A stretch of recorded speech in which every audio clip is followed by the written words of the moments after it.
Hello, my name is Adrian Salbuchi. I'm speaking to you from Buenos Aires in Argentina, and I wanted to talk to you about the financial crisis. Everybody seems to be talking about the global financial crisis, but I want to show you, based on our experience in Argentina, that there is no global financial crisis. What you are suffering in the first world is an irreversible global systemic meltdown. There's no way of saving it. You might think, well, this is a little bit exaggerated, but I want to show you that based on our experience, perhaps we know better. I have here a coin which is 1 Argentine peso. This will buy you, well, it'll hardly buy you a bus trip in downtown Buenos Aires. And yet, if I were to go to 1970, in 1970, this little coin would have purchased you Argentina 4 or 5 times after another. Why? Because since January of 1970, we have undergone 4 major monetary changes where they've knocked off zeros on our currency, 13 zeros to be exact. So this would be worth 10 trillion pesos from that time. And 10 trillion pesos at that time would have probably bought you Argentina 3 or 4 times over. That's inflation. Actually, that's hyperinflation.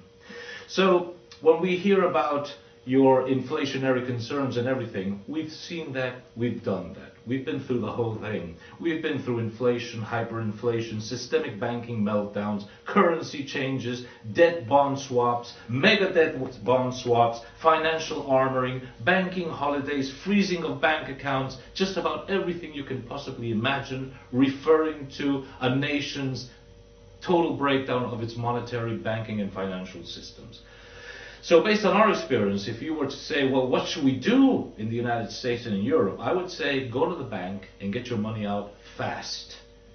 Repeat, go to your bank and get your money out fast. And buy anything. Buy an apartment, buy a house, buy a lot, buy anything. Buy gold, buy a car.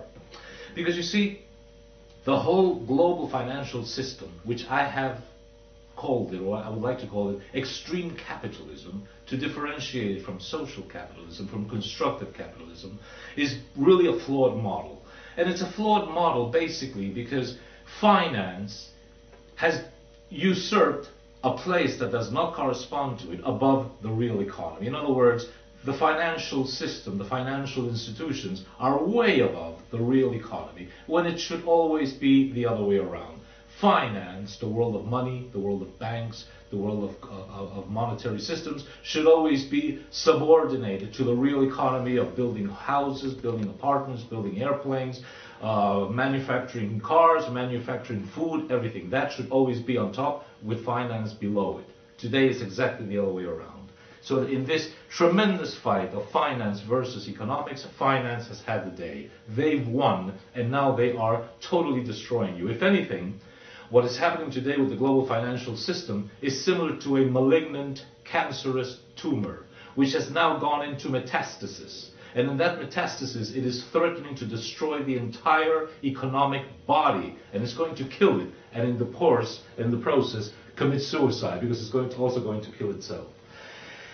We're talking a lot about Ponzi schemes. We say, oh, Bernard Madoff, a Ponzi scheme.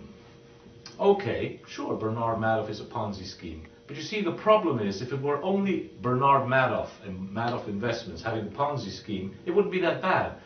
The whole global financial system is a Ponzi scheme. And I'm going to show you how this works. Actually, there are 4 pillars, or should I say, since we're talking about pyramid schemes, Ponzi, right? Carlo Ponzi. Let's say that a pyramid which has a base of 4 sides, that this global financial Ponzi pyramid also has 4 sides. And I'm going to describe all those 4 sides so that you can better understand it. First side of the global financial pyramid. Planned monetary insufficiency.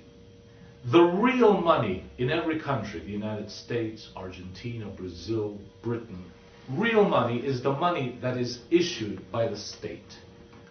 In other words, real hot money, let's call it that way, legal tender, which in the United States is a funny sort of money because it's issued by the Federal Reserve Bank, and the Federal Reserve Bank is a private entity. But let's say central banks issue the real money, the dollar bills, the euros, the Argentinian pesos, and so forth. The whole system is planned in such a way that there is never enough real money for the needs of the economy.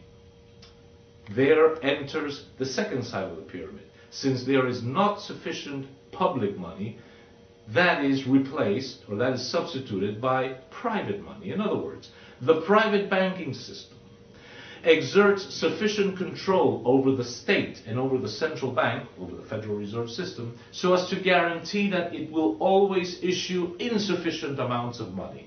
And in comes the private banking system saying, Mr. Individual, Mr. Corporation, Mr. Government, you need money? No problem, we'll give it to you. And that's when the banks come out with the fractional reserve system and charging huge amounts of interest, whereby for all the loans that they make huge amounts of money.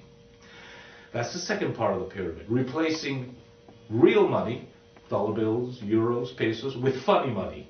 In other words, banking money, which grows at an exponential rate because it grows based on the fractional monetary system, the fractional banking system.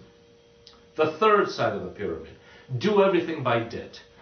Consumers are always indebting themselves. Do everything with a credit. Do everything with a loan. If an individual wants something, no problem, have it on credit. If a corporation needs to build a new headquarter or a new manufacturing assembly line, no problem, do it on credit. If the government has to do something in Argentina, in the United States, no problem. Just get yourself nicely indebted with all the major private banks.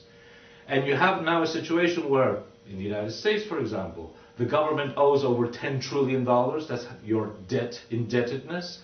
Corporations owe about $9 trillion. Individuals owe about another $9 trillion. My country, Argentina, the state is indebted in over $300 billion. And our individuals are also indebted. Everybody's indebted. Everywhere in the world, individuals, corporations, states, everybody owes money. And the key question is, owes money to who? Why is the entire planet indebted to somebody?